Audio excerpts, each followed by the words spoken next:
celebrating the connection with our pets. This is Animal Radio, featuring your dream team, veterinarian Dr. Debbie White and groomer Joey Villani. And here are your hosts, Hal Abrams and Judy Francis. And welcome. Did I mention it costs you nothing to reach out to Dr. Debbie or dog father Joey Villani about your animals, your pets, preferably. Occasionally, Dr. Debbie will be cornered and someone will ask about a goiter, but we'd prefer just your animal questions today, toll free. From the Animal Radio app for iPhone and Android, it's a free download. Download it now. A big show for you today, as it always is. Our veterinary correspondent, Dr. Marty Becker, he will be back to talk ticks. It's tick talk. Well, and flea facts. Flea facts and tick talk. Yes. Say that fast a bunch of times. Well, you know, it is warming up outside, and that means that the rest of the country is going to get the fleas now that we have all year. Yeah. Mm-hmm. So it's really important that we check in with Dr. Marty Becker because there's a lot of fallacies and a lot of thoughts about whether or not these spot-ons are becoming, well, your animals become resistant to them after a while, after using them for so long. Not your animals, the actual fleas and excuse me, the ticks fleas. Yeah. become resistant, and they doesn't kill them. That's what I meant to say. Okay. 8-year-old hero today. Yes. Did you hear that? 8-year-old hero. 8. Alyssa Carter. She lives in Johannesburg, South Africa. And she's taking on a big deal here. It is amazing for what an 8-year-old. I'm thinking, what was I doing at 8 years old? Not this. No. This young gal is all about the animals at this very young age, and we'll talk to her in just a couple of minutes. Let's hit the phones for your calls right now. It's a free call. We have Annie on the phone. Hey, Annie. Hey. Annie, where are you calling from? Calling from Kansas. Kansas. And what can we do for you today? I've got an area that we've mulched in around some blueberry bushes, and the cats, the little barn cats, are using it like a litter box. And we're wondering if there's something natural that we can use to keep them out of there. Oh, I thought you were going to say natural for litter box shoes because they love that stuff. Mulch is just like feels great on the feet for cats. So it's definitely very attractive. So yeah, obviously you don't want the kitties in your mulch. The challenge is because it's such an attractive litter site, they really enjoy that digging sensation with that. You're going to be faced with some real challenges there. And the best way I can recommend is to actually do a physical barrier of some sort. So things like netting and chicken wire might be the most effective to actually keep them out of that. However, there's a lot of different remedies you may hear about, old wives' tales, things you can try. And a lot of people will try things like citrus peels, or either orange or lemon peels, and not leaving the fruit, but the actual peels in the garden area. So I don't know. Some people claim it works. I don't have the best success with that.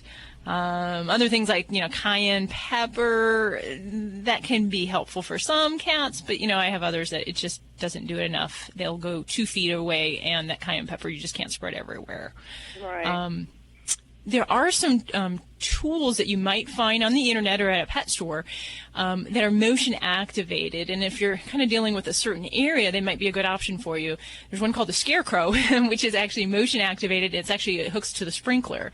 So when they get to the area, the sprinkler goes off, and cats not being real big water animals, it's kind of a deterrent that's kind for them.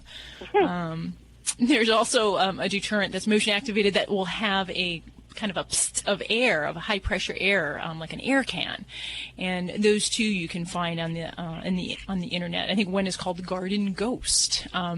So some folks have some variable use with that in keeping kitties out of the areas. But when we're talking like these areas that are just like either kids' sandboxes or garden areas, they are just really so desirable for these kitties. So if we think like a cat, the determination is very strong. So the physical barriers really go the furthest in trying to keep them out of this. We got a recipe here. We're going to post this over at the website, and this is one of our guests had on. It's a formula that includes cayenne pepper and Chinese mustard, and I can't vouch to whether or not it'll work, but if you're one of those that might want to think about trying it, I can pass it on to you there. Okay. It might be worth a try.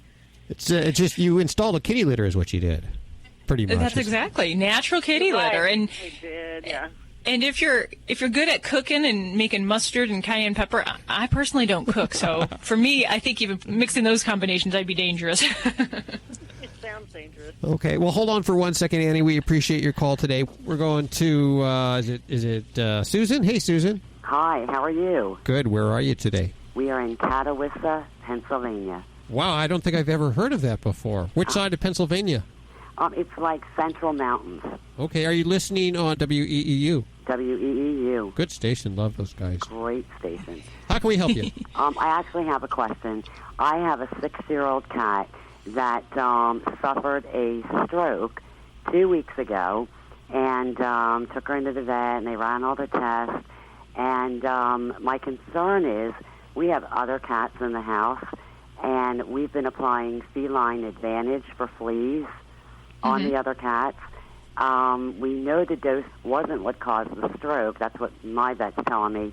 But my concern is on the 21st of this month, I need to retreat my cats, and I need to know what to do with her. Okay. And is she currently in good health, recovered from things, or is she still kind of on the mend right now? Actually, she is in pretty good health, I think. I mean, she's, other than, she has partial paralyzation on her left side. Interesting. Yeah. Interesting. Not terribly common in kitties unless we're dealing with something more of was there any kind of neurologic injury? No, we went through all that. Nothing toxic, nothing. The only thing I could think of was the flea product, and my vet said, no, it's been too long. That would have happened within the first 2 days. Okay. I'd say, it's not likely, but anything that might have been timed around the time when she fell ill, I'm just kind of a superstitious kind of person. So I would probably agree with you, as I wouldn't be a fan of using anything medicine-wise which was preceding this event. So that being said, what else can we do for flea control? And there's a lot of other ways we can go at things, various different topical products. If we're afraid of that kind of class of flea control, there are some different ones that we can try in an oral form. Okay. And, just like any other medicine, human or veterinary, there's always potential side effects. So I won't lie to you and say that one's going to be less of a problem or less likely to cause a problem for your individual kitty, but there may be different ways we can go at this. And some of the oral ones that work very effectively in cats, there's one called Capstar, which is a very quick kill, and it's in a tablet form. So that would be maybe a possibility of something to look at as an alternative. But otherwise, if you had to take a break for a month on your flea control for this individual baby, I don't know that I would say that you're going to lose total control of the flea household there. Okay. And, and I think I'd probably look at her as an individual as a little bit special needs right now. Absolutely. And I just don't want, my whole thing was I was just going to confine her in the room for 2 days after I did the other cats. We have 34 cats. Whoa. Holy moly. Yeah, so I just wanted to put her in a room for 2 days and not have her around them. And I was kind of hoping that maybe I could do something in a more holistic way for her, where the flea, she would be the most susceptible to them, I think, because her health is not 100% right now. Now, I could be totally wrong on that, but... And I'd say that the most natural thing you can do is actually to sit down with a flea comb and remove them individually. So if there are actually adult fleas on her, and that's a lot of times what we'll do when we have young pups and kittens where they're just not old enough for a lot of the different products. And it's definitely one of the ways that we can kind of at least physically help to eliminate their parasite burden. Okay. So that would definitely be a consideration that I would look at. And I got to ask you, how in the heck do you corral 34 cats to do any kind of medical treatment on them at one time? You do a couple at a time is really how it goes. They're all what society would call throwaways. It's sad. We live rural, and they just drop them off, sometimes in carriers, and leave them. It's beyond belief. But we do it, a couple at a time the day that they all get treated on the same day, and it's just making a list of all their names and checking them off. Wow. Making sure you're okay. What a job. Double dose anybody, so. Another good guardian you sound like. Can I send you some world's best cat litter? That would be awesome. Hold on for 1 second, Susan. All right, thanks. You're listening to Animal Radio. Call the Dream Team now with the free Animal Radio app for iPhone and Android. Hi, it's Alan Cable with another dog tip. Change is stressful for you, so imagine how it is for your dog. Things like moving to a new place or moving in with someone. And yeah, how about bringing home that new baby? When you do that, you're adding a new member to the pack. A lot of folks bring a new baby home and actually shut their dogs out. Give them less attention. Get anxious when the dog moves close to the baby. The dog will associate the baby with negative feelings, and your anxious energy will make the dog feel unstable. You don't want that, so let's talk about bringing that new baby home. First, as always, you want the dog to know that the baby is higher in the pack order. You want to teach your dog to respect the baby, and you do this with space. Well, Alan, what does that mean? The baby has a space the dog's not allowed into, like a nursery. You know your baby's coming, the dog doesn't. So when you set up your nursery, it's a great idea not to let your dog in that room. Long before the baby comes home, you're telling the dog that the baby is higher in the pack order. You teach your dog that that room's off limits. Try to keep the same structure you had before. If you take your dog on walks, and you should, keep doing it, but do it with the baby. You can even practice with an empty stroller before the baby comes home. And remember, the dog walks behind the stroller or at your side, never in front. When you enter your house, you're always in front of the dog. Since you're carrying the baby, that again reinforces that the baby is higher in the pack order. Now, once you have your baby, have a member of your family bring one of the baby's t-shirts home. It's got the baby's scent all over it. Put it on the floor, but don't let your dog get near it. Trust me, he can smell it fine from a couple of feet away. After that, you can pick it up and let him get a little closer, but don't let him touch it. Then just go throw it on the floor in the nursery. Again, this is teaching space and respect. Now, the day you bring the baby home, you want to be calm and confident. And you also want to make sure your dog's real tired out before you do it. Have somebody take him for a long walk or play with him. A tired dog is a calm dog. Act like you've come home with the baby a million times before. No big deal. You're calm and confident. And never let your dog invade your space or the baby's. With just a little thought and planning, your dog will give your baby space and respect. You're listening to Animal Radio. Call the Dream Team now with the free Animal Radio app for iPhone and Android. Thousands of authors across the country have written books and published them with Page Publishing. If you've written a book, they can help you through the process, cut through the confusion of the publishing world to make it easy for you. If they decide to publish your book, your work ends, theirs begins. From copy editing and proofing to typesetting and book cover art. Plus, get your book printed, distributed, and sold on Amazon, Apple Books, Barnes & Noble, and in bookstores across the country. They even help promote your book. Biography, self-help, mystery, novels, sci-fi, or even a children's book. No matter what genre, Page Publishing can bring your book to life. And don't forget to ask about audiobooks. We do all of this for you. Call today for your free writer's guide packed with tips, tricks, and templates to help you finish what you started. 800-215-6815. 800-215-6815. 800-215-6815. That's 800-215-6815. Hey folks, this is Jackson Galaxy. You're listening to Animal Radio. Please do everyone a favor, spay or neuter your animals today.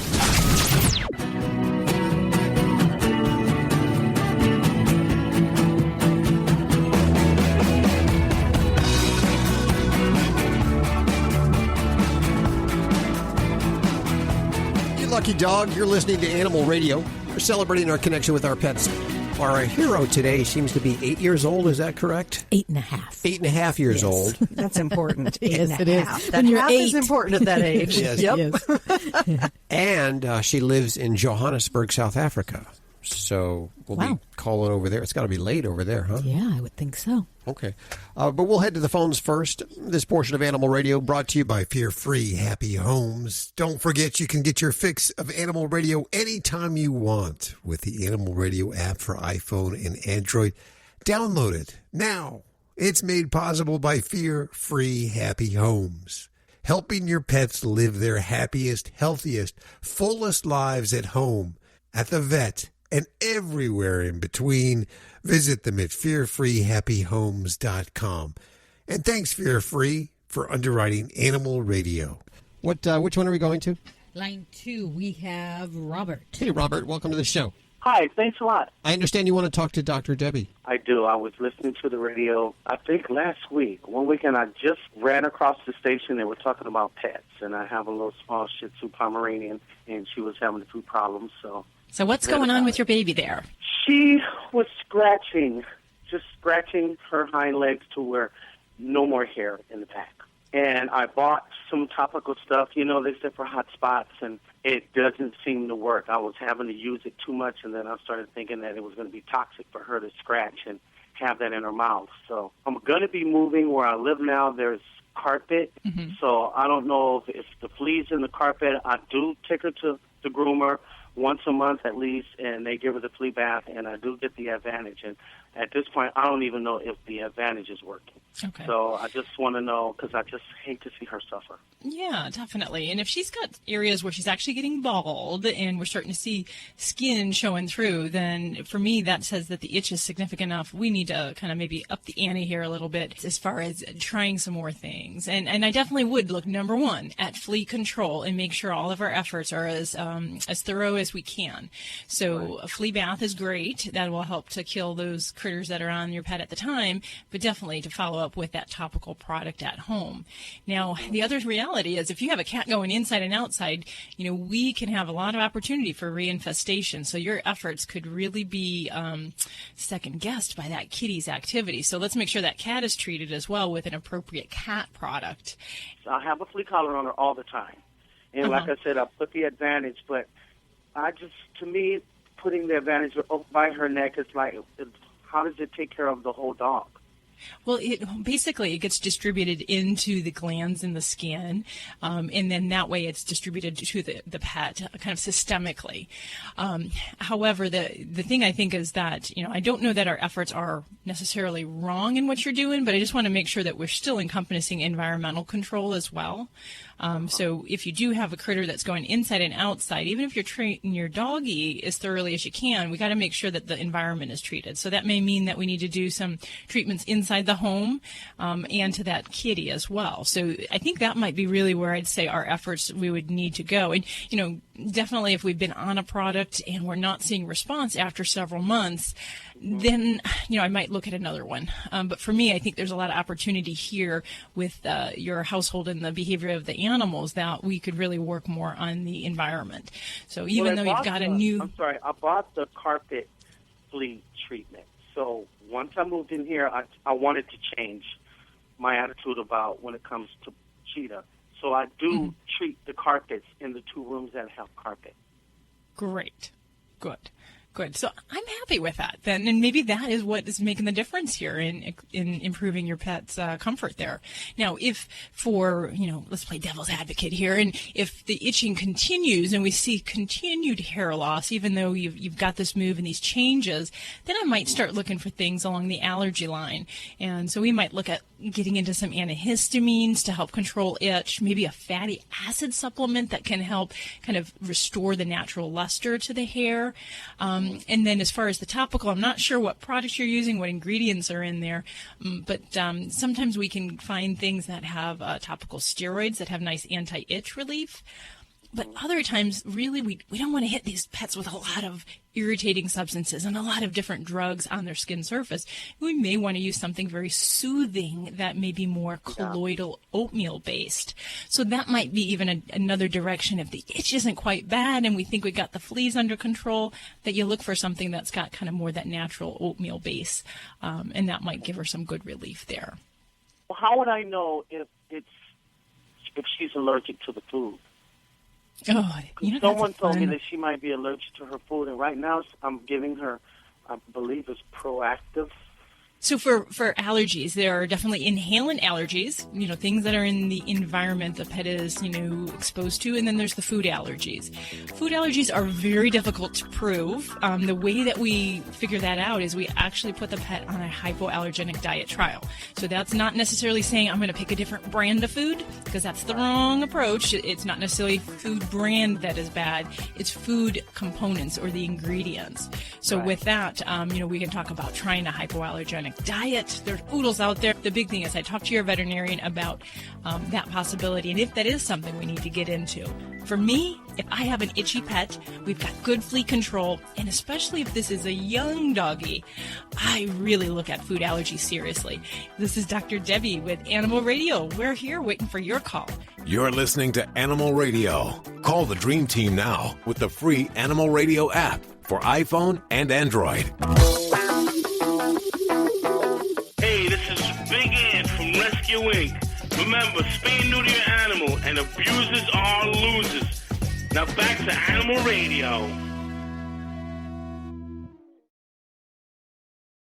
How would you like to get a free smartphone? If you own a smartphone, listen to this incredible offer that's almost too good to be true. Right now, you can switch your plan and get service with us for as little as $2 a day. Guaranteed for life. Plus, get a free smartphone every year. Call the free smartphone hotline now and we'll move your number from your existing service. Think of your savings. So don't wait. Switch your plan, save money, plus get a free smartphone every year. Call the free smartphone hotline right now. We guarantee you're going to love our service. If you don't like what we say, you can hang up on us. But you won't. Right now, you can switch your plan and get service with us for as little as $2 a day. Guaranteed for life. Call the free smartphone hotline right now. 800-475-3351. 800-475-3351. 800-475-3351. That's 800-475-3351.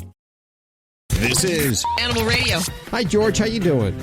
Pretty good. How are you? Very good. Where are you calling from? I'm in Muskegon, Michigan right now.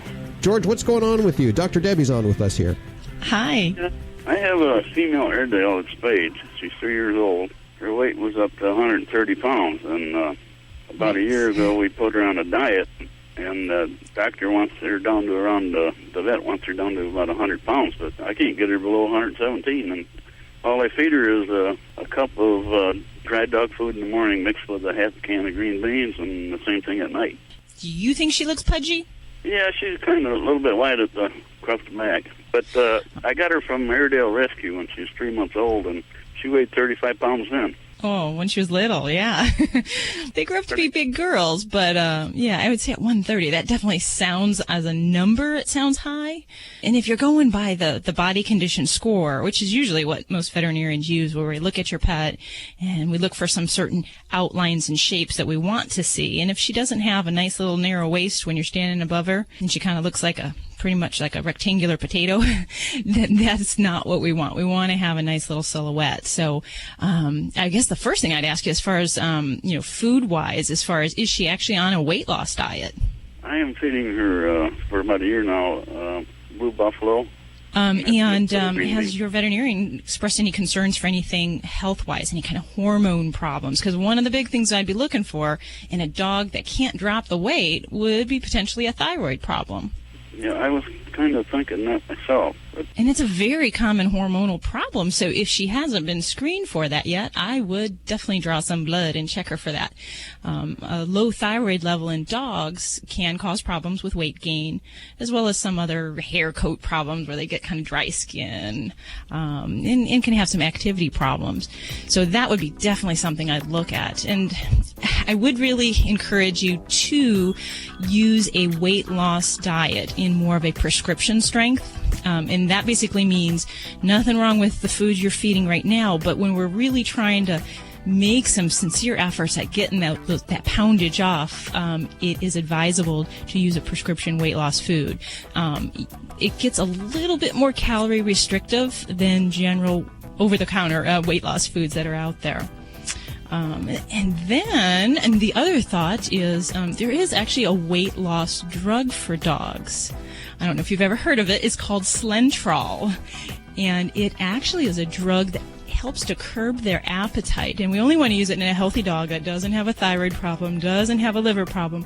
But that is really useful for some pets that just can't get that weight off or that have a very strong appetite. You're listening to Animal Radio. Call the Dream Team now with the free Animal Radio app for iPhone and Android. This is an Animal Radio News Update. I'm Tammy Trujillo. Now, I am no fan of declawing a cat. That's just my opinion there. But a recent study found that many vets either don't know how to do the procedure, and that can really have some horrifying results. In many cases, it turns out that bone fragments are left behind in the toe. And if a fragment includes part of a nail bed, then that claw can actually regrow inside the paw. It's one reason declawed cats sometimes suddenly refuse to use the litter box. Their paws just hurt too much to scratch the litter.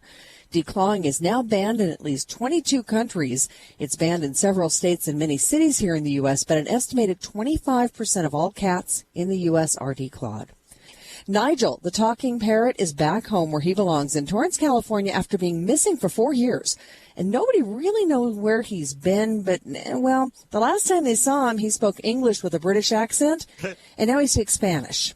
A vet had actually been running some ads for her own lost parrot and was contacted by somebody who had found an African gray.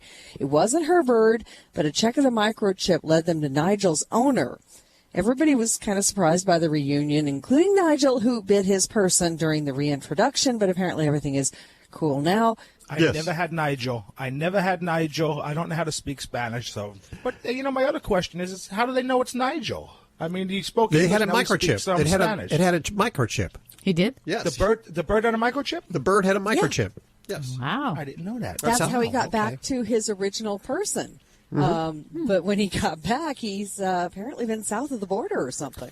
I didn't know they did microchips in birds. I thought they did leg bands. Yeah, well, that's what I thought. They did in this, or at least that's what the report has. Yeah, absolutely. Yo quiero Taco Bell is what it said. It could have been like in Southern California, for all that we know. Guess now it's just Nigel's person has to learn Spanish. I'm Tammy Trujillo. Get more breaking animal news anytime at animalradio.com. This has been an Animal Radio News Update. Get more at animalradio.com.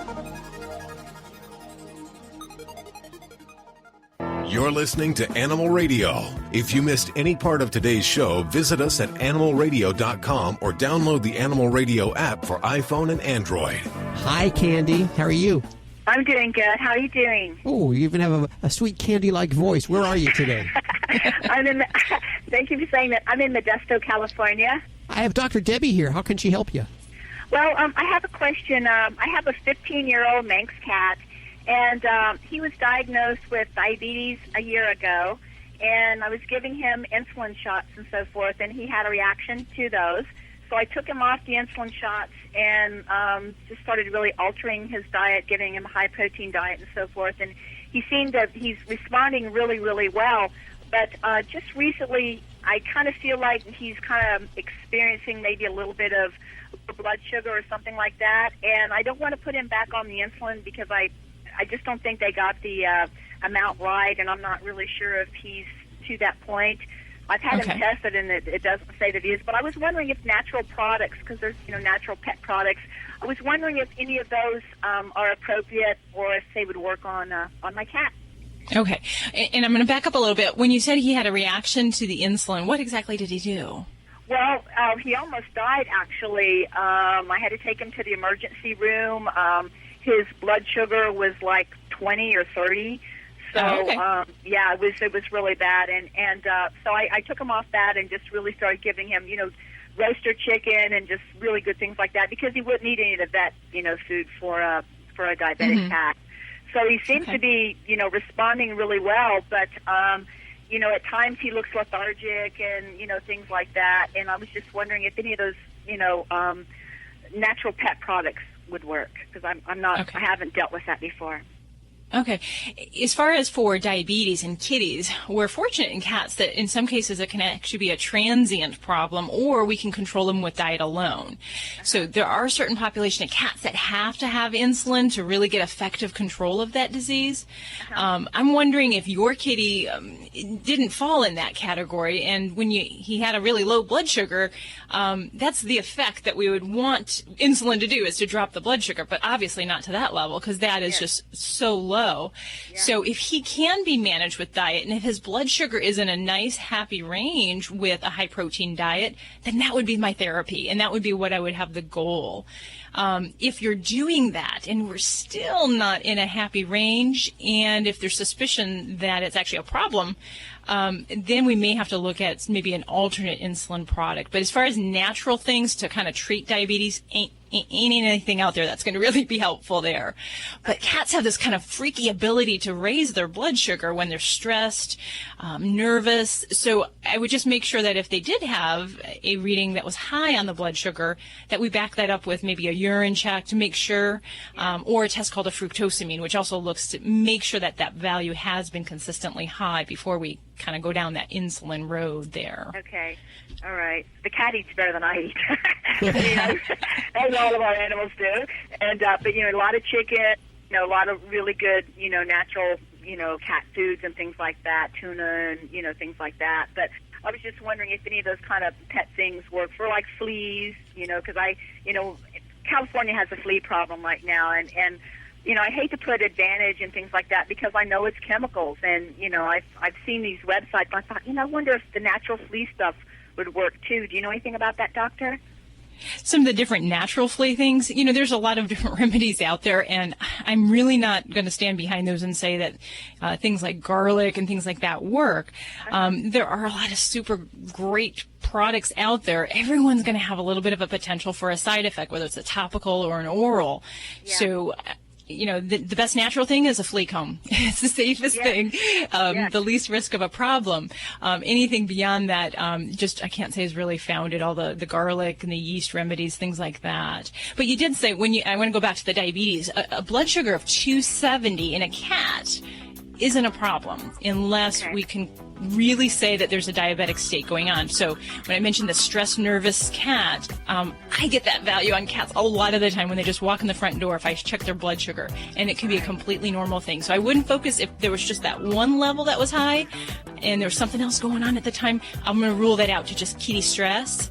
But any question, again, I say, check a urine sample, have your vet check into that a little bit more. But otherwise, if he's not feeling well, it's always good to try to figure out what's going on there. But he's 105 too, and people's age. So 15 is pretty old. Although he has no arthritis and he sees really well and he plays, and people think he's 7 or 8 years old, but in actuality, he's an older kitty. Don't give him a big old hug from all of us right now, will you? I'll do it. You're listening to Animal Radio. Call the Dream Team now with the free Animal Radio app for iPhone and Android. Hi, this is Ed Begley Jr. on Animal Radio. Live simply so that others may simply live. How would you like to save money on nearly all your prescription drugs? We've set up a special toll-free number for the RX Outreach Program. They're a nonprofit company whose mission it is to make prescription drugs more affordable to the masses. They don't take insurance, and in many cases, your prescriptions are even cheaper than your co-pays. They carry thousands of different prescription drugs, so whatever you're taking, there's a good chance they have it. No coupons are required, and this is not a discount card. It is pure savings on your prescription drugs. They specialize in generic meds for any chronic health needs you have. Call with your prescription and find out for free how little you can pay for your prescription drugs. Remember, we don't take insurance, so call right now. 800-689-0143. 800-689-0143. 800-689-0143. That's 800-689-0143. You're listening to Animal Radio. Here's Hal and Judy. We'll head back to the phones in just a couple of seconds. But first, our hero of the week. And we're going to talk to Dad first. Dad is Brian Carter, and we're calling Johannesburg, South Africa. Brian, how are you doing?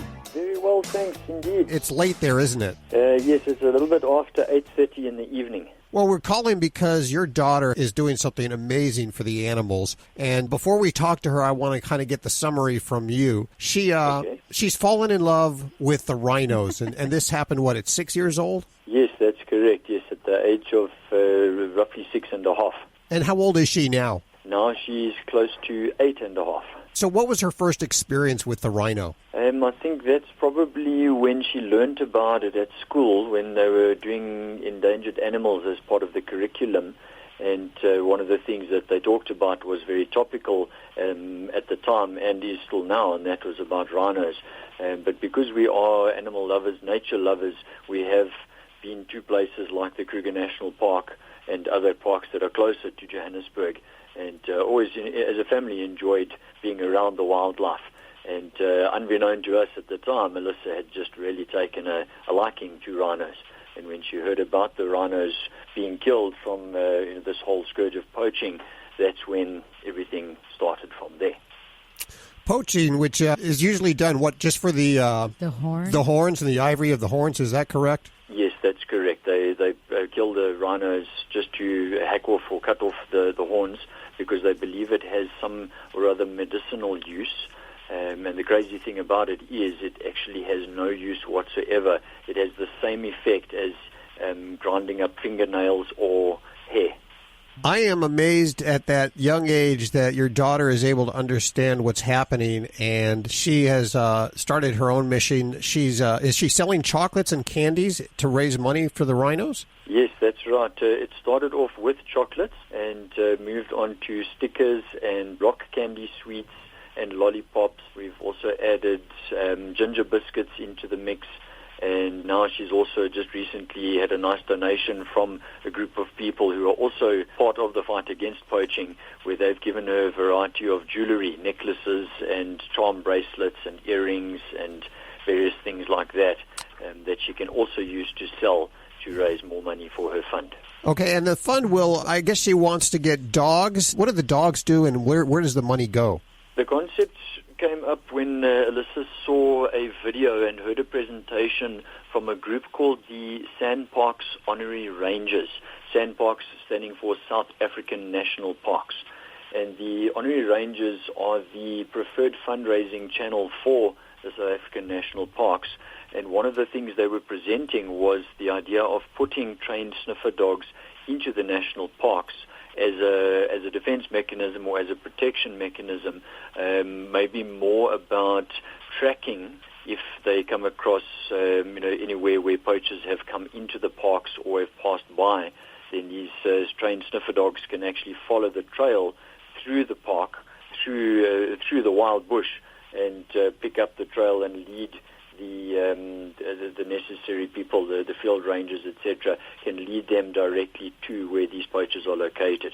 So that was the presentation that Alyssa saw, and she turned to me and she said, "Daddy, that's what I want to do. That's what I want to buy." So the whole idea was hers and hers alone. We didn't come up with ideas and say, "Hey, would you like to do this?" It was from something that she saw herself. Oh, but I'm sure that you fertilized a compassionate attitude towards animals, and that's where it comes from. Sure. I mean, as I said earlier on, as a family, we are nature lovers. It's just something that we have enjoyed. So we've, taken our children to different places like that. So I guess, she obviously had it in her. Well, can we talk to our little hero? Yes, you can talk to your little hero. I'll pass the phone over to her. Thank you so much, Brian. Thank you. Here we go. Cool is this with a kid that age? Yeah, my gosh. Very cool. And we're just She's going to be such an amazing adult. Hi, Alyssa. How are you? Fine, thanks, and you? Very well, thank you. Thank you for staying up late. I understand it might be past your bedtime, right? Okay. I want to ask you about the rhinos, and you're selling chocolate and lollipops and stickers and all kinds of things to raise money for the rhinos, right? Yes. Who are you selling it to? At school at break time, and I go and sell around at school to all the children. Oh.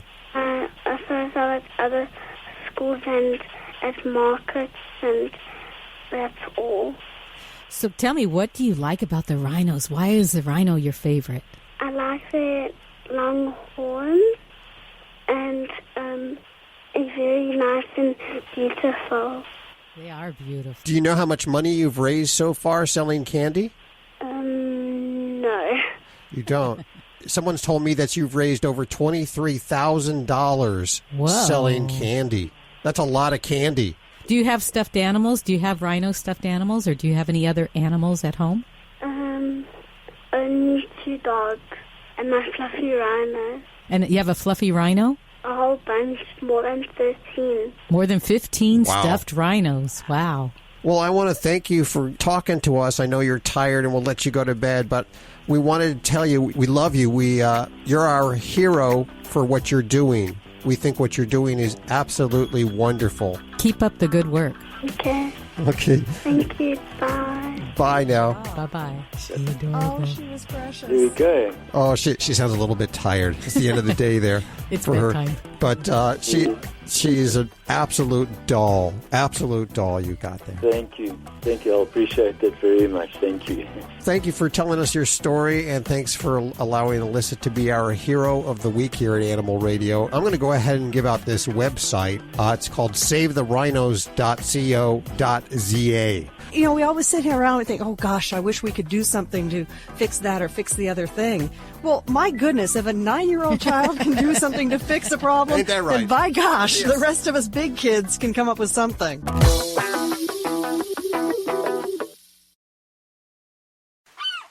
I am the family dog, and it's that time of year again. The one where pet parents start looking for Fido-friendly hotels and destinations where Fido is welcome. Make no bones about it. Pets are part of the family, and we like to sniff out new places too, and we hate to be turned away, especially when we're on our best behavior. So we won't be left out in the cold. Be sure to pick up a copy of Fido Friendly magazine to find the best hotels and destinations where Fido is always welcome. Go online to FidoFriendly.com and subscribe today. Celebrating the connection with our pets. This is Animal Radio, featuring your dream team, veterinarian Dr. Debbie White and groomer Joey Villani. And here are your hosts, Hal Abrams and Judy Francis. In this hour, veterinary correspondent Dr. Marty Becker will be joining us. And what do you have on the docket, Doc? I got on the docket, Doc, flea facts and TikTok. Flea facts and TikTok on the docket.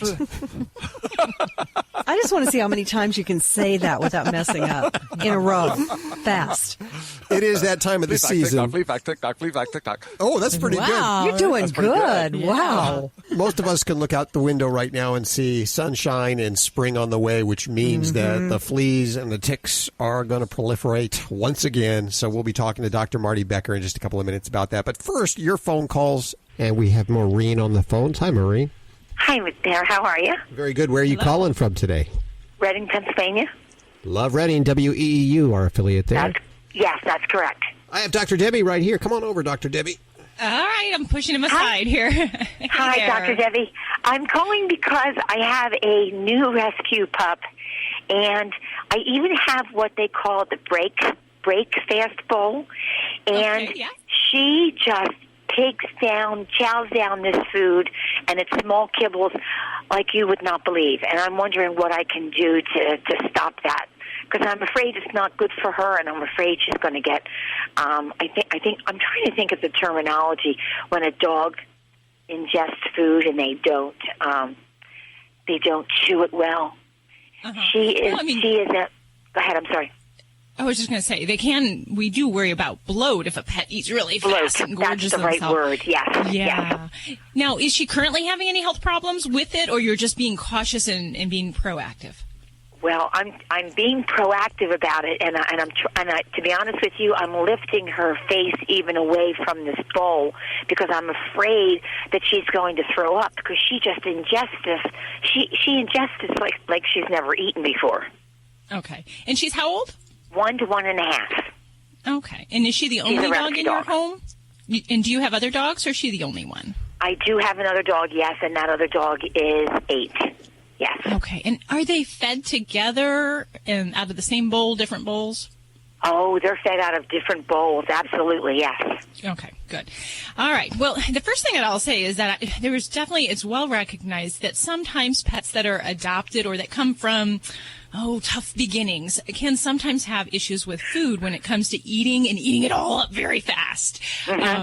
Some of it we don't know what experiences, the pet had on the road beforehand. Exactly. But it can leave some impact mentally. So some tips definitely that that bowl that you're referring to is kind of a cool bowl that some people make their own at home, but it's actually a pre-made bowl that has little pegs that kind of stick up from the bottom of the bowl. So the idea is it slows down how fast the pet can ingest the food from the bowl. Some people will just overturn cups and put them inside the bowl, and you can do the same thing at home. But if we're still doing that behavior, the other strategies that we can try now doesn't work for every dog. Some dogs, I will try to switch them over to free feeding or open feeding, because part of the concern is that, oh my God, this food's going to be gone and I'm not going to have any. Okay. It only works for certain dogs, and I usually prefer it to be in a single dog home because then we have less worry about resource competition. Trying to eat your food really fast so the other dog can't get to it. Well, the other dog doesn't go anywhere near her bowl. She goes near the other dog's bowl. Sure. And what we have to recognize is that she, for whatever reason, has concerns about that food not being there when she gets back, or that it's going to be taken away from her. So we need to do whatever we can to reassure her of that. So a lot of times I'll try to practice quiet behaviors before feeding, just to kind of help resume some control and to decrease the pet's anxiety. So something simple like saying, okay, the food's sitting in front of you, let's practice a sit or a shake paw, and then you give a command to say, okay, it's all right to eat. That helps to kind of connect the dog to say, all right, everything's okay, the food's there, and it kind of diverts the mind. So that's one just training thing. But otherwise, other strategies, we can go to giving food in other ways so that she has to kind of work for it. There's a lot of different toys out there, the Kong toys, the Busybody toys, where you can put the actual pet's food inside toy items, and it gives them something to do, gives them a little more time to ingest the food, and it kind of makes it a little bit more interactive and fun. So that's one way also to kind of make mealtime stretch out a little bit and to make it a little bit more fun. I've had some folks hiding food in the house. You just got to watch for that really determined dog, like probably my Labrador, that would probably eat through furniture or under carpet to get to the food. So. But I think that, that and just being patient and giving her a little extra time, being watchful for your other dog, because even if the other dog isn't physically going into that bowl, sometimes that psychological just fear or stress that the other dog might. So you may consider feeding them separately just to kind of ease her mind. Okay. Thank you very much. Thank you, Maureen, for your call. Right. And we go to Angela. Excuse me. Hi, Angela. How are you? Hey, fine. How are you? Good. I understand you want to talk to Joey Villani. Yes, sir. What's going on? Well, I've got a cat who just loves to be groomed to the point that when I'm not home, my mother's taking care of her. The cat meets her at the door, runs up to the kitchen counter and jumps up there. My mother gives her a can of food, and she may or may not eat the food before she runs through the pet door into the garage and jumps up on the grooming table to wait for my mother to brush her. And I'm explaining all this because, this is not a cat that doesn't like to be groomed. The problem I'm having is, the table is a plastic patio table and chair. I use like a rubber curry brush, like really for a horse. Got a couple of those because they really get the undercoat out really great. The hair flies. But the problem is the cat is getting little shocks that I don't know about from static electricity. And, if I don't notice the tail twitch or the little kitty evil eye, she thinks I'm intentionally doing it, and she will actually, if I don't catch her little signals, she'll bite me. Is there any way to cut down the static electricity while she's being brushed? Because she'll sit there and love you to brush her for 20 or 30 minutes. Now, I got a question for you. It's a short-haired cat, obviously. Yes, sir. The table that you're using, you said has a plastic top? It's a solid plastic table on a concrete floor. And I think that you actually get... I do have, other brushes, but the majority of the ones I use are rubber. They just get the hair out really good. I think that you're getting the static off of the plastic off the table. But you know what? Instead of changing all that, I got a very, very simple solution. Dryer sheets, bounce dryer sheets? Yeah. What you're gonna do is you're gonna take one of them before you groom your pet, and you're gonna rub the cat down with the dryer sheet. And what that's gonna do, it's gonna eliminate the static, so you're gonna be able to brush and comb your cat with no problems. It's a trick that we actually use in dog shows in certain times of the year when it's a little drier out. You'll get more static. So what will happen is you'll get a lot more flyaway hair, and we do that as well. And absolutely, we'll take care of the static. Your cat won't be upset. You'll be happy, and it actually makes them smell good. Okay, great. Downy, you say? Well, like bounce. Bounce, any type of dryer sheets that you get, the sheets that you throw in the dryer, just put that. Okay, so any brand, just any dryer sheet. Should I rub the plastic table with it too, or just the cat? I would just rub the cat. I mean, it couldn't hurt. I mean, I've never rubbed down the table before, so I honestly don't know. But I know if you do rub the cat with it, it will absolutely, positively eliminate the static.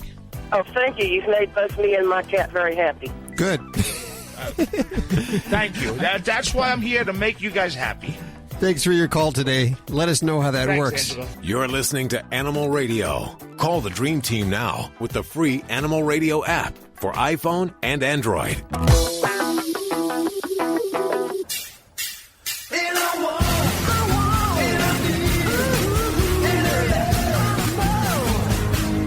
It's Vinnie Penn, your party animal, coming at you yet again. If you were paying attention to the last episode's party animal installment, you know we're getting a little art house here. Got a subtitle going. We're doing the Cruiser Chronicles. Cruiser is my mini schnauzer of my youth that I had. He ran the show. He ran the Penn household for over 10 years. I was telling a story in the last installment about Cruiser eating about 30 pounds worth of chocolate, probably, and surviving. And now I've got an even better Cruiser story for you all, although it does start on a somber note. I'll just let you know, recently, my older sister called me. An old friend of my mother's had passed away, hadn't seen her in ages, and she said, we should pay our respects. We should go to the wake. And we went to the wake, of course, to pay respects. Really, I hadn't seen her in ages, since the 90s. When we were leaving, my sister said to me, "Gee, when was the last time you saw her? I've been seeing her around lately. You probably haven't seen her in a million years." I said, Lori, I haven't. And I started thinking about the last time I saw her. It was actually, and we were in hysterics, which you never feel good about being in hysterics on the way home from a wake. I mean, there's at least a sliver of guilt. But nonetheless, I said, gee, I remember what it was. She had come to the house. She was visiting Mom. And while she was visiting Mom, Cruiser took a dump in her pocketbook. Not even kidding you. The sick part is she didn't even realize. We always said that Cruiser acted like his crap didn't stink. You know the old saying? Yeah, you act like your crap doesn't stink. Well, Cruiser's evidently did. He acted that way, and it was because it didn't, because she made it all the way out to her car, God rest her soul, without knowing there were 2 dog turds in her pocketbook. I don't know if Cruiser was sending a message, if there was something in the pocketbook that had made him feel as if this was the perfect spot. Maybe he just felt like she'd take it outside for him. Who knows? Only Cruiser knows. But inadvertently, this gives me an idea. The doggy poop pocketbook. Make a lot of money on that. All I need is a distributor. Vinnie Penn, Animal Radio. Thousands of authors across the country have written books and published them with Page Publishing. If you've written a book, they can help you through the process. Cut through the confusion of the publishing world to make it easy for you. If they decide to publish your book, your work ends, theirs begins. From copy editing and proofing to typesetting and book cover art. Plus, get your book printed, distributed, and sold on Amazon, Apple Books, Barnes & Noble, and in bookstores across the country. They even help promote your book. Biography, self-help, mystery, novels, sci-fi, or even a children's book. No matter what genre, Page Publishing can bring your book to life. And don't forget to ask about audiobooks. We do all of this for you. Call today for your free writer's guide packed with tips, tricks, and templates to help you finish what you started. 800-215-6815. 800-215-6815. 800-215-6815. That's 800-215-6815. You're listening to Animal Radio. Here's Hal and Judy. Let's hit the phones. We have Christy on the phones. Hey, Christy. Hi, how are you? Doing good. Where are you? I'm in Jacksonville, Florida. Well, what can we do for you today? Well, I have a 10-year-old tiny toy Pomeranian, and my husband grew up with dogs all of his life, but his family wouldn't let them get shots. So he doesn't feel like that my dog needs shots. So I've been fighting with him on this since we got her. So I would sneak and get her shots, but it's been about 5 years since I've been able to sneak and do it. So I'm wondering if you could give me some tips to tell him and explain to him the reasons why the shots are so important, or if they're not important, let me know that. Okay. Well, you know what? I don't want to get into a marital disagreement here, but this is going to be kind of like a little counseling session now.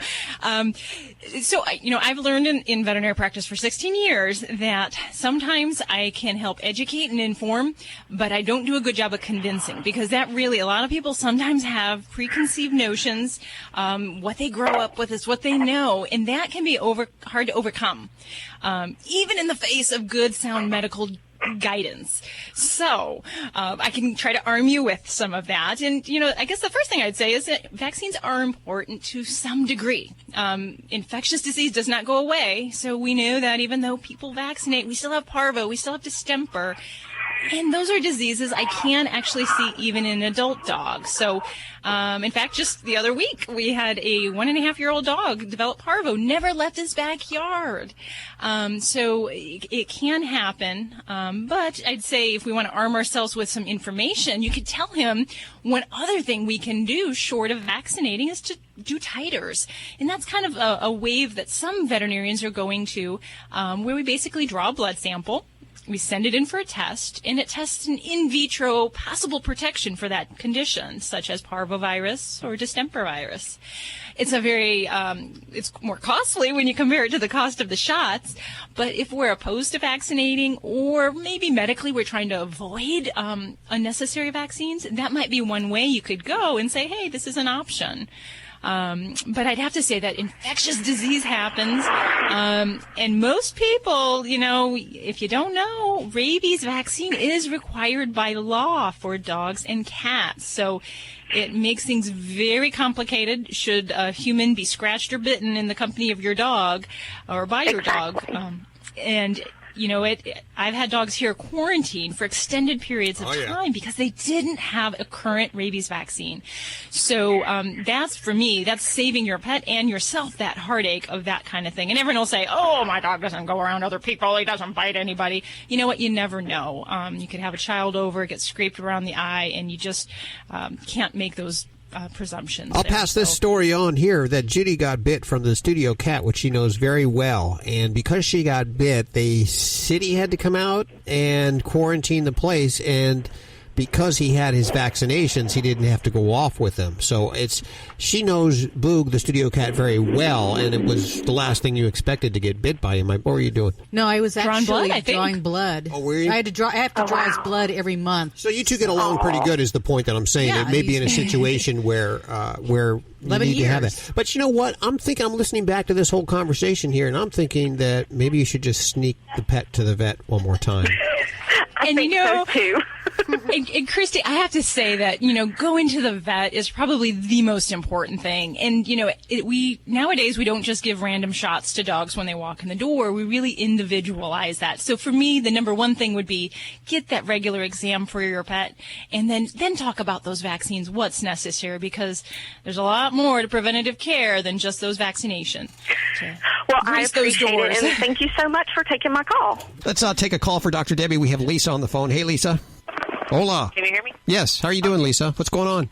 Well, a couple of things. One, just want to say thank you because about 6 months ago I called in, and I was concerned because my kitty and my hubby weren't getting along very well, and the doctor had suggested that he takes over the food and the treats and things like that, and they're good buddies now. So they're good buddies now. You say, good job, Doc. Well, I'm glad to hear that. And it just goes to prove that, cats, there's a way to their heart, and it's their stomach. Oh, yes. Not just cats, humans, too. I know that's the way to my heart. Oh, yeah, that's humans, too. I agree. So what's going on now, though? Well, my question is, I was wondering what would be the best kitty food to feed them. We actually have 2 cats. They're both males. They're about a year old now. We've been feeding them Purina 1 as well as alternating with Iams. It's a tough question because there really is no easy answer. There's no perfect food for any one given pet. Now, there's different thoughts when it comes to nutrition in cats. And some of the new research as they look at nutrition in kitties is that, they're carnivores. And we need to keep that in mind with their diets, and that sometimes maybe feeding these kibble diets that are high carbohydrate just may not always be the best thing for them. So higher protein foods or even canned foods, exclusively canned foods, have actually been shown to keep our kitties healthier weight. So that might be one thing. But now, as far as brands, like I said, I don't have anything major against any of those brands. I think those are high-quality foods. It depends on what also works for your kitties. So not only how great someone tells you it is, but how good it is and consistent for their bowels, for them using the litter box, and for their overall thriving. So for me, I like to find a major company that has a nice reputable name, that has a veterinary person I can call on a 1-800 number, because that's very important for me, that there's nutritional background with a diet. And both of those that you've mentioned have that. Is it okay to be switching between foods back and forth? Good question. And the general answer is that most pets, dogs and cats alike, thrive when they're on a consistent diet. So we feel like we need to switch it up sometimes to make it more interesting, but actually their digestive tract does better if we keep that on a consistent brand and even a consistent flavor. And then just not get too worried about the idea that, today they need turkey dinner, and yesterday it was chicken dinner, and tomorrow it's going to be giblets. And so yeah, I would just say pick one, stick with it, and if they're happy with it, then I'm happy with it.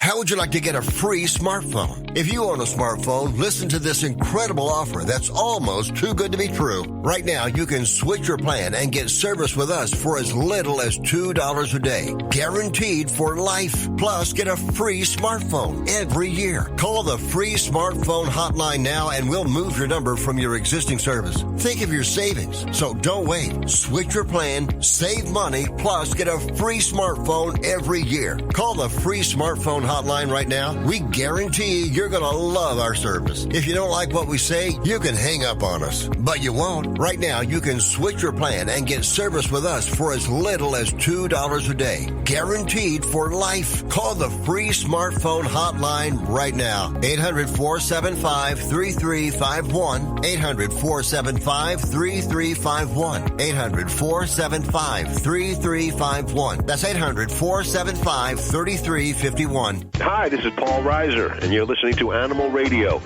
Every minute you're here, you're not harming someone else. I don't know what that means. This is an Animal Radio News Update. I'm Tammy Trujillo. Amtrak is one step closer to becoming pet-friendly. The House of Representatives has approved $8 billion in funding for a pilot program for people traveling with pets. Now, at least one car per train would allow pets in kennels as long as those kennels met the size requirements. Larger animals would travel as cargo, but the baggage area would have to be temperature controlled to make sure it was safe for the animals.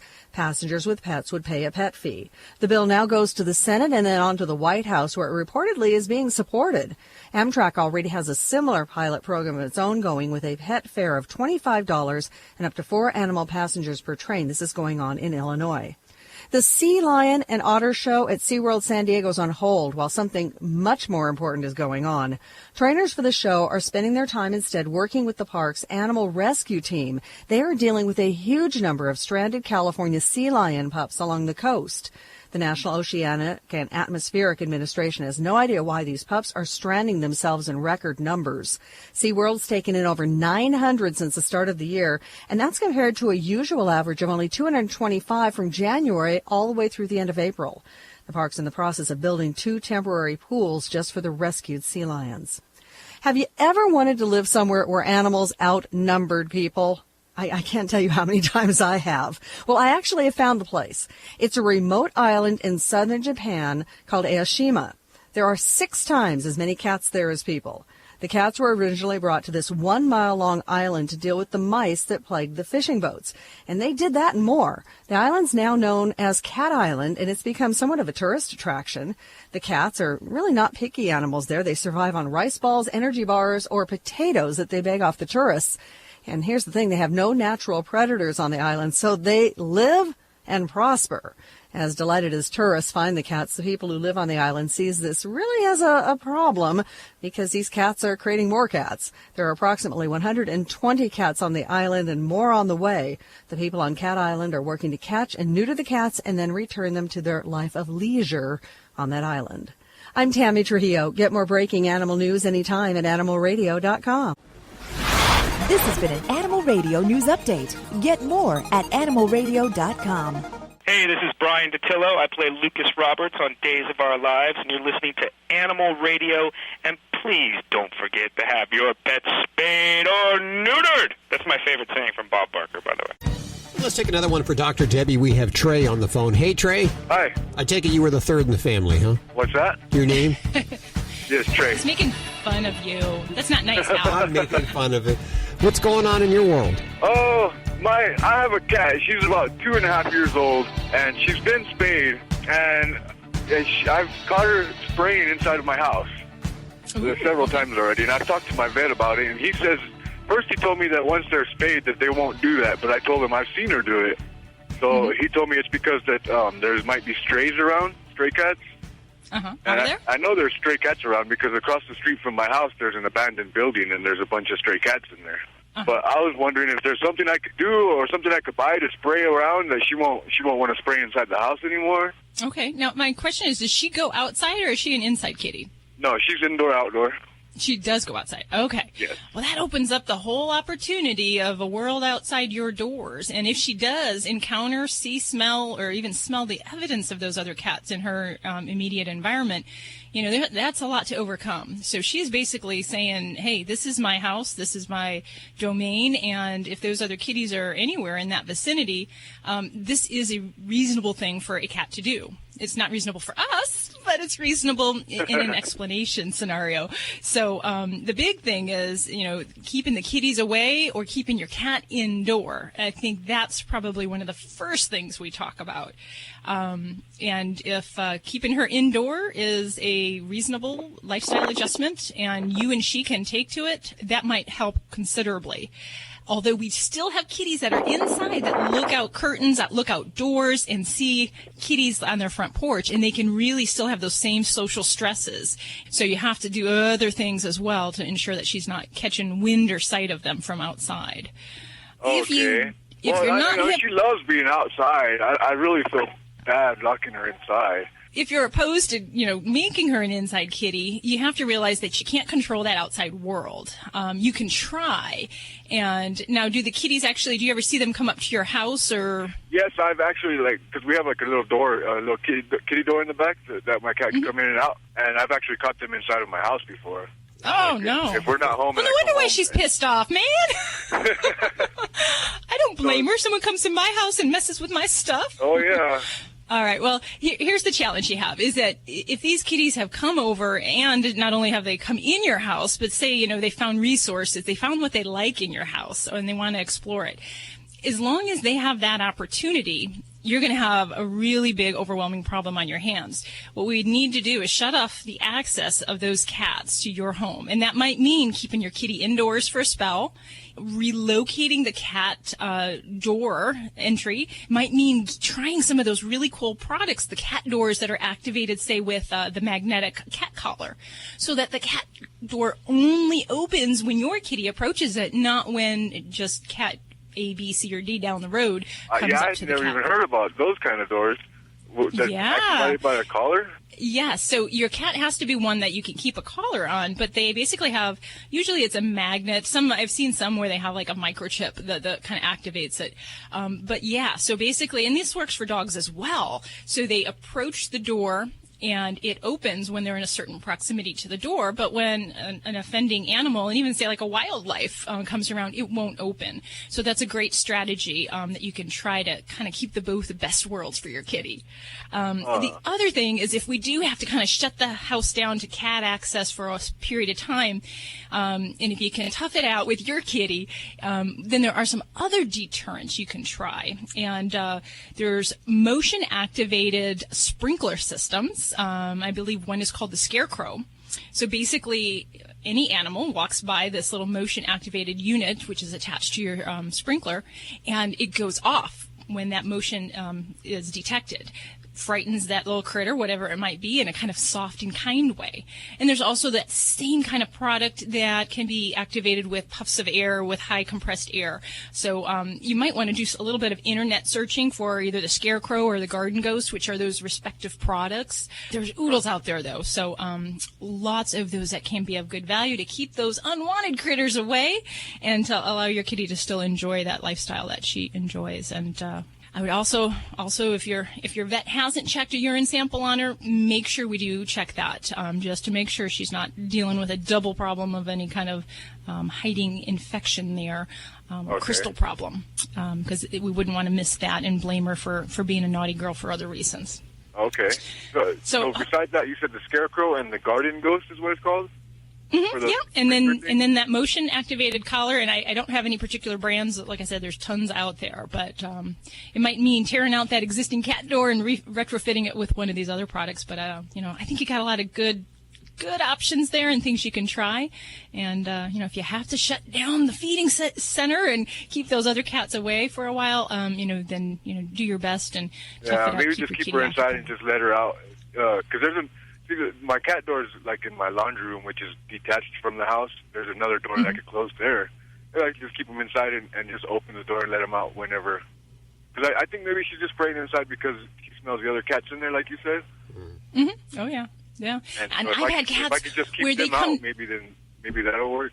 That would be the biggest first step, yes. But there are cats that just kind of approach the front door where Kitty will be sitting on the comforts of their couch inside their house. They look out the window and they see a cat spraying on, say, the front porch or a wall near their house. That's enough social stress to freak your kitty out and say, I got to do the same. I got to mark my territory. So it doesn't always have to be an indoor scenario for that. Even if they just see them from inside, okay. Oh, yeah. You got it.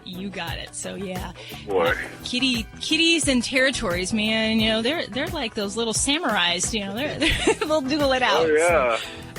Well, good luck with you, Trey. You got a couple ideas. I hope some of those work for you. Let us know. I'd love to know if we're able to make some headway and help you out in this department. So I will. Thank you guys for your time. Take care. You're listening to Animal Radio. Call the Dream Team now with the free Animal Radio app for iPhone and Android. Dogs or cats, horse or emu, animals are people too. A stolen cockatoo's big mouth helped reunite him with his rightful owner. 2 years ago, Diane Bagley let her 4 dogs out in her backyard. She also set Corey the cockatoo in his cage on the back porch. Someone then stole Corey the cockatoo and Bagley's 4 dogs from her Shreveport, Louisiana home. 2 years later, Bagley was talking about Corey to a visitor who recalled hearing a cockatoo saying his signature catchphrase, which was, "I love you, Corey." Bagley then called the police and told Detective Kay Ward what she had learned.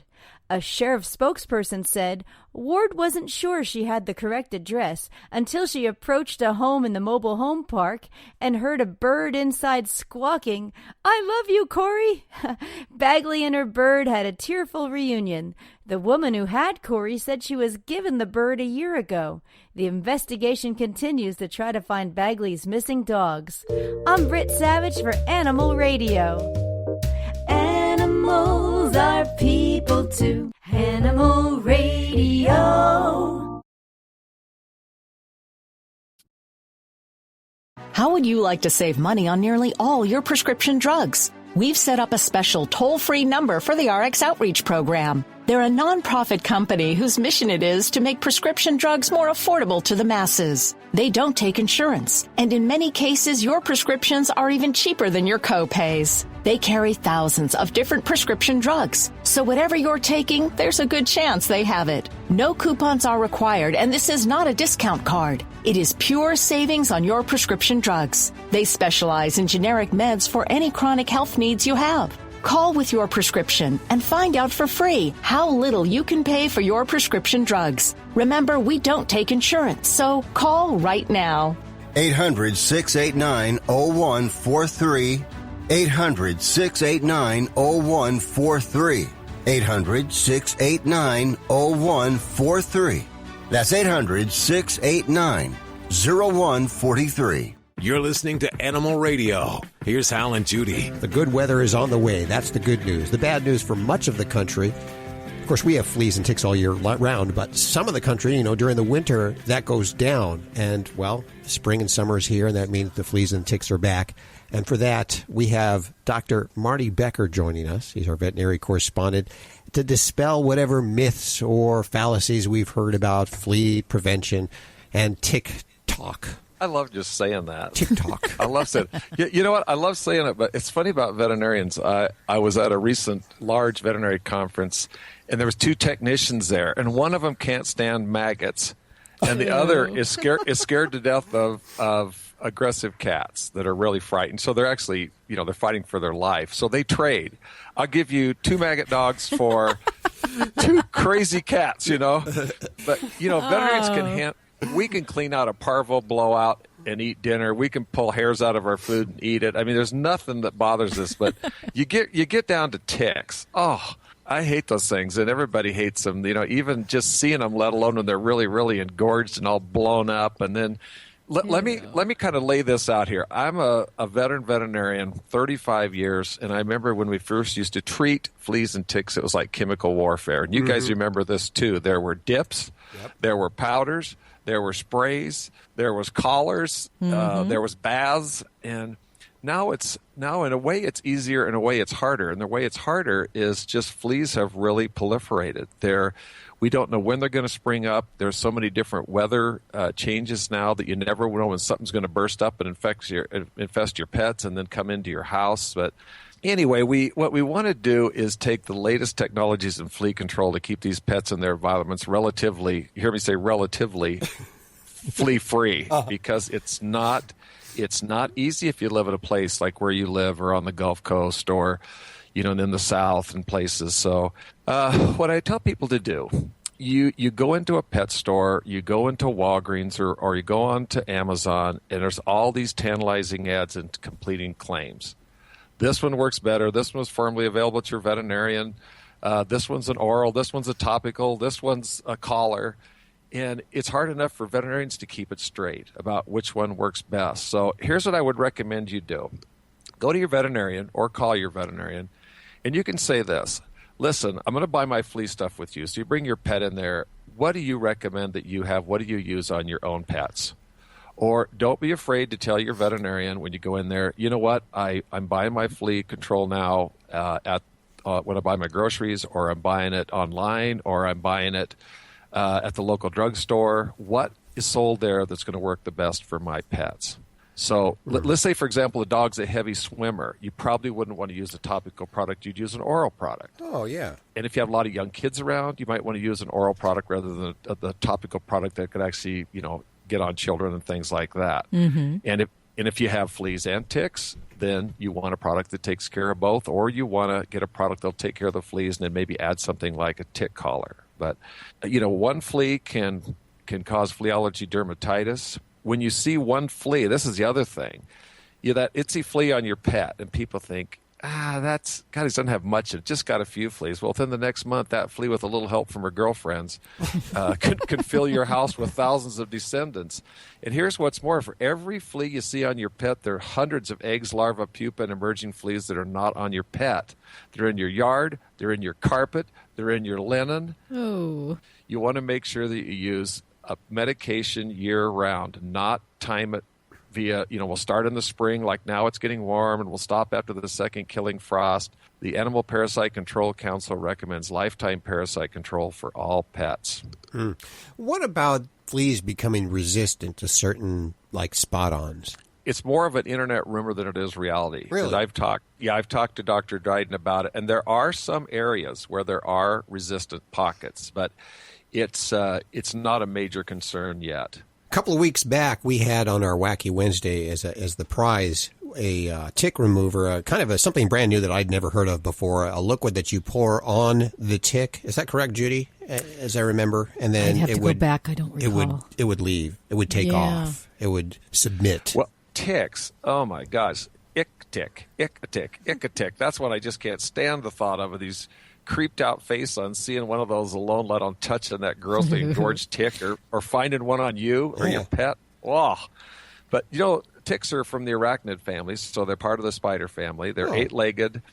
They feed on blood, and bright red blood goes in the front end, and dark digested blood goes out the back end, if you know what I mean. But what they're doing the whole time, whether it's Lyme disease, they almost always have more than one bacteria or protozoa inside of them, and co-infections are almost the norm now. So, when your tick is feeding these Babesia, Rocky Mountain spotted fever, anaplasmosis, Lyme disease just get pumped into your pet's bloodstream. And we were talking about folklore about the best way to remove ticks. A hot match, a cigarette, Vaseline, mineral oil, something that'll cause them to repel. But the reason you don't want to do that is it often causes the tick to regurgitate into the bite wound. So think of that little mouthpiece releasing all the nasty bacteria, other disease-causing agents right into the wound. Ooh. So instead, they want you to use forceps, tweezers, or you've probably seen at Global Pet Expo some of those neat little tick removal tools that you see. Yes, those little plastic pinchers. Yeah, they're like fiber, or I've seen some that are lightweight aluminum too. But if you don't have anything like that, you can use needle nose pliers or a pair of tweezers, but you want to grab the tick really close to the skin next to the mouth part, and then just use real steady rearward traction to pull them out. And make sure you wear gloves so if it goes bust, your skin is protected from the gut contents, and then flush them down the toilet. If your dog is just covered in ticks, I think you should probably take it to the vet and let them have safe removal. Dr. Marty Becker, as usual, we run out of time. I always enjoy visiting with you. Thank you, dear friends. We'll catch you next week for more Animal Radio right here on this fine station. Have a great one. Bye-bye. Bye. This is Animal Radio Network.